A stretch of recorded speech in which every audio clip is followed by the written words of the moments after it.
Ladies and gentlemen, friends and family, welcome to another amazing episode of the podcast titled Questions, where we pursue questions through faith in Christ. And yes, of course, I have another episode for you full of love, full of joy, full of amazement. So without any further ado, without any further delay, let's jump right into it. And I want to start off by saying this. I think I read this quote. I got this quote somewhere while I was scrolling through social media, and it hit me really hard because I've been addressing themes concerning this subject of matter these past few weeks. It goes like this: when cruelty becomes normal, love looks radical. A few months ago, I stumbled across. I think I was scrolling through social media on YouTube or Instagram or Threads or whatever it is. I can't really remember, about this pastor who was talking about how actually the subject of matter, what he was addressing, the topic was the sin of empathy. I think I'm paraphrasing, but the sin of empathy. And I saw that title and heading, and I was like, am I reading this properly? It said the sin of empathy. Basically, he was arguing that too much empathy can be a sin. And I just couldn't believe what I was reading. I couldn't believe what I was hearing. I don't know in what universe where Christ is Lord, where empathy could be a sin. I don't know. I think especially speaking from a South African, background and historical background as well in terms of apartheid, I don't think cruelty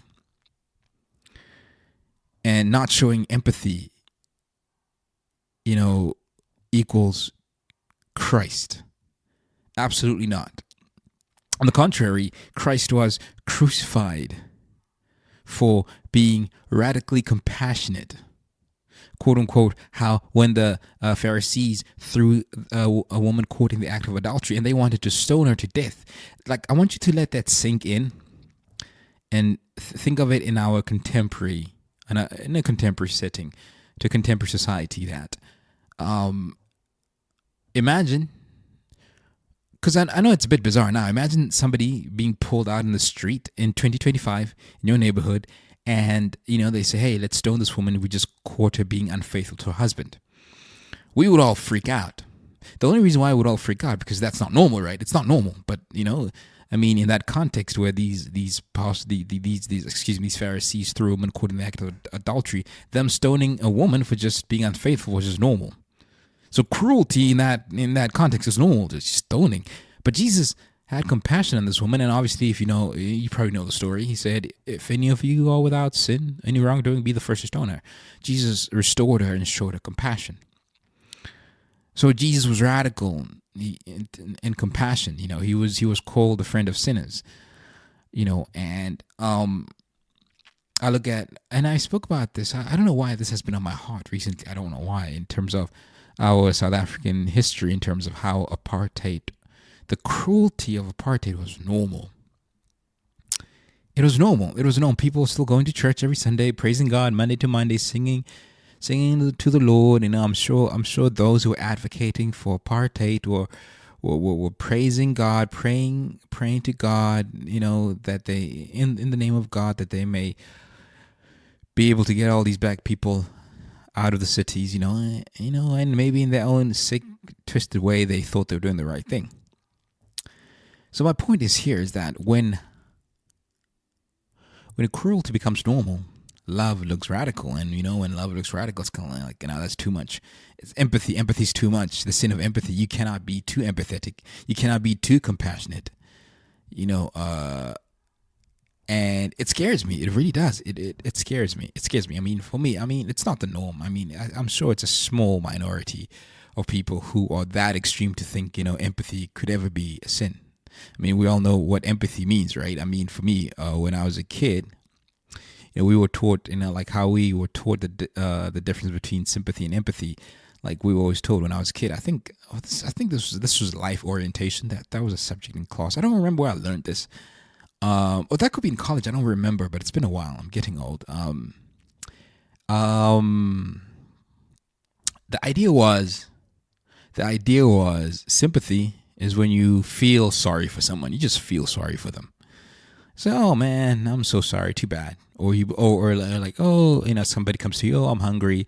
I have nothing to eat. Please help me. And you just like, oh, I'll pray for you. I wish you well. I feel sorry for you. That's great. Bye bye. It ends there. Empathy is putting yourself in someone else's shoes. It's which for the most part normally comes with an act, with a verb. Somebody comes to you hungry. You're not just going to wish them away and just, no, because the Apostle John writes in 1 John, 2 John, he says, God is love. Whoever lives in love lives in God. Whoever does not love does not know God, because God is love. And he also continues and he says that, if a brother comes to you in need and you just wish him well and you do nothing about his needs, how can the love of God be in you? So, and he continues and he says, dear friends, let us not love with words, but with actions as well. So it's like,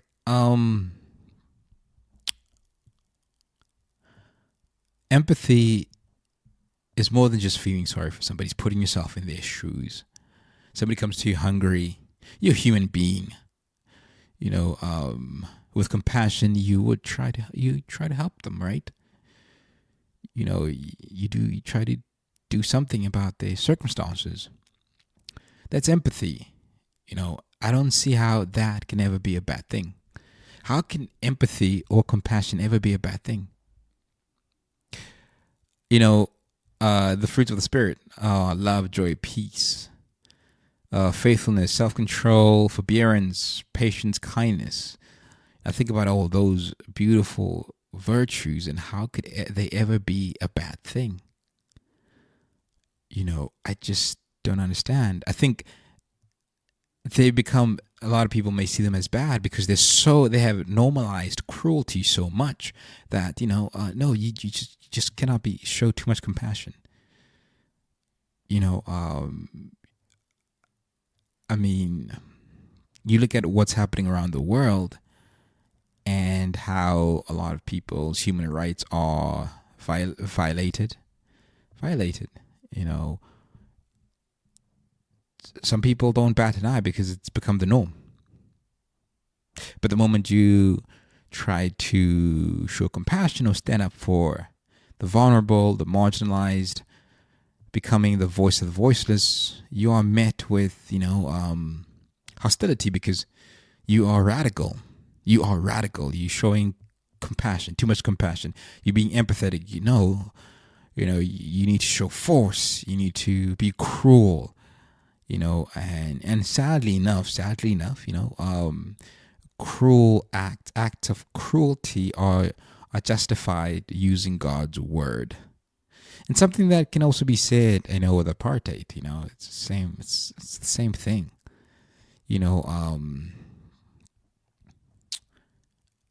I still cannot fathom how. Now, I've said this is probably the fourth time I'm speaking about this. I just cannot fathom how people went to church on a Sunday, sat down and praised God and prayed and praised Him and raised their hands, knowing full well that human rights are being violated. People are being treated like the scum of the world, even though they are human beings, all only because they were black people. I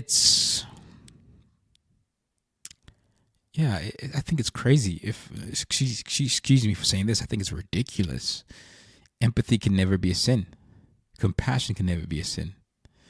Compassion and empathy is the gospel. That's what we do. Christ says, whatever you do to the least of these, you do to him. I think, one thing, I've spoken about this before. I said, Jesus said, if you deny me before people, I do not deny you before my Father. It's like in a contemporary society, it's very hard to say that you're a Christian, you're a follower of Jesus, because people equate that with something different, because there's so many different branches of Christianity, and a lot of them are quite embarrassing, to be honest with you. So But then again, as Jesus says, if you ashamed of me, I'll be ashamed of you. But then again, he says, not everybody who calls me Lord, Lord will enter the kingdom of heaven. He says in the last day, people come to him saying, hey, Lord, Lord, did we not do this? Do we not do that? And he'll just say to them, I do not know you.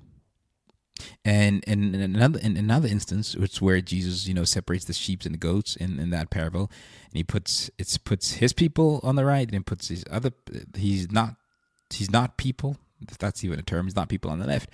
And he says to the ones who are his, come you who have been chosen by Father, and come inherit God's kingdom. And they will say, and Jesus says to them, for I was hungry and you fed me, for I was in prison you visited me, I was a stranger and you let me in. And they respond, Jesus, and they said, Lord, but how do we know that? We did not know. When did we do these things? I don't remember feeding you. And Jesus says, whatever you did for the least of these people, whatever you did for those people, you did for me. You did for me. And in verse he says something similar to those. He just shuts God's kingdom. And he says, I was hungry and you didn't feed me. I was a stranger and you did not invite me in. I was in prison and you did not visit me. And they said, but Lord, how do we know? We didn't know that you were a prisoner. How were we supposed to know? He says, whatever you did for those people, you did to me. So again, here in contrast, even though he says, basically, it's almost like a paradox. He says, if you deny me before man, I'm going to deny you before my Father. But then you have people that are so open about their faith. Christ this, God that, blah blah blah. But obviously their actions deny him. And Jesus, I think that there's a nice balance there. Like, I think you can be openly and proudly be a disciple of Christ, but also your lifestyle it has to be a reflection of it. I think it's gotten to a point where it's just not enough when people just tell me, hey, I'm a believer. It's like I don't take that.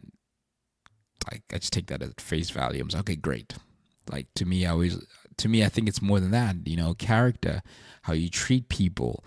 To me, that's normally that's a great indicator. And Paul says, the fruits of the Spirit.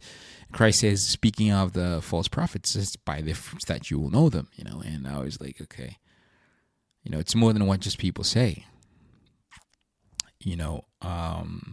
So I'm saying this because there's a lot of charlatans out there. Jesus, the apostles, the text warn about false prophets, false believers, false Christians.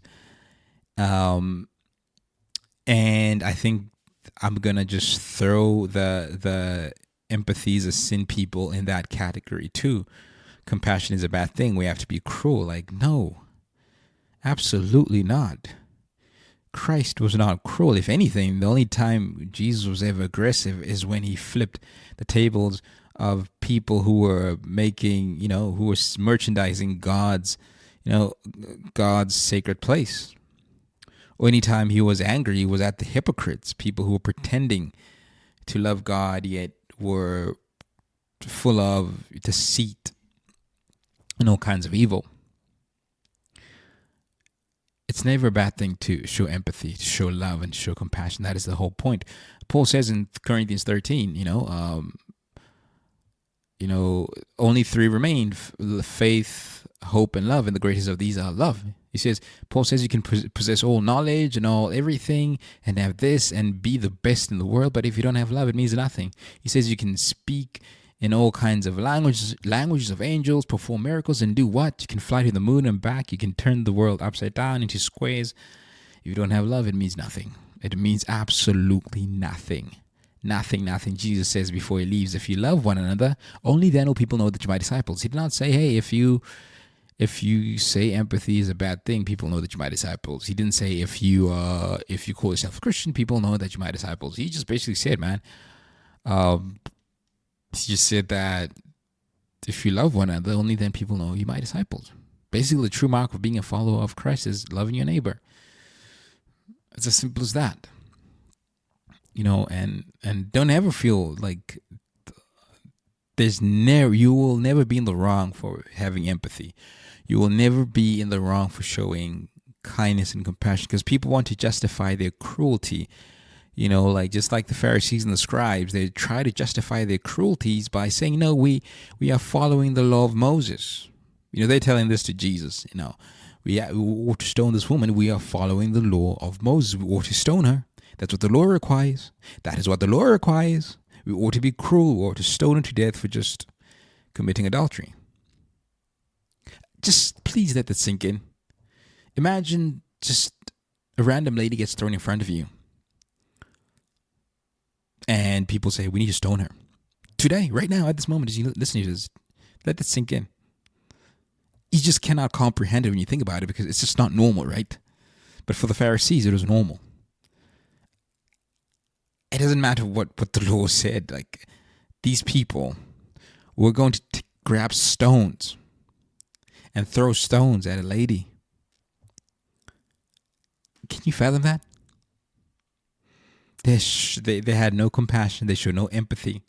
They were just ready to do what the law required because, it justified their cruelty. And Jesus tells the scribes that, man, like, you guys focus on the minor issues of the law, but you neglect the more important ones, like feeding the poor, loving your neighbors. You guys tithe your dill, your mint, your produce. You tithe that, but forget about people. God forbid you from saying, love people. So let's normalize